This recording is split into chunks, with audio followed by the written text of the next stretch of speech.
আগের ভিডিও সিরিজগুলোতে আমরা যেমন তোমার লিউকোপ্লাস্টের টাইপসগুলো পড়লাম, যে অ্যামাইলোপ্লাস্ট, অ্যালিউরোনপ্লাস্ট বা যেগুলো আলাদা রয়েছে ইটাইওপ্লাস্ট। এই ভিডিওর সিরিজটাতে আমরা কি পড়বো, এই লেকচারটাতে, যে ক্রোমোপ্লাস্টে কী কী টাইপ আছে। দেখো এখানে দেখতে পাচ্ছ ক্লোরোপ্লাস্ট, ফিওফাস্ট এবং হচ্ছে রোডোপ্লাস্ট, এই তিনটে ভাগে ভাগ করা যায়। ক্লোরোপ্লাস্ট তো তোমরা একদম খুবই কমন, এটা যে ক্লোরোফিল কন্টেনিং যে প্লাস্টিকটা সেটা হচ্ছে ক্লোরোপ্লাস্ট।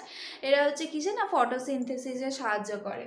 এরপরে ফিওপ্লাস্ট কি, ফিওপ্লাস্ট হচ্ছে বা যেটা হচ্ছে তোমাদের ব্রাউন, অর্থাৎ এরা কাকে স্টোর করে, এরা জ্যান্থোফিলকে স্টোর করে, ফলে এটা দেখা যায় কিছু ক্ষেত্রে ব্রাউন অ্যালগি, যেটা হচ্ছে জ্যান্থোফাইসিতে দেখা যায়। আর এটা হচ্ছে রোডোপ্লাস্ট। রোডোপ্লাস্টটা কি স্টোর করে, এরা হচ্ছে ফাইকো এরিথ্রিন কে স্টোর করে রাখে। এরা অ্যালগির ক্ষেত্রে তোমরা দেখতে পারো যেগুলো রেড অ্যালগি রয়েছে আমাদের পলিসাইফোনিয়া, এদের দেখা যায়।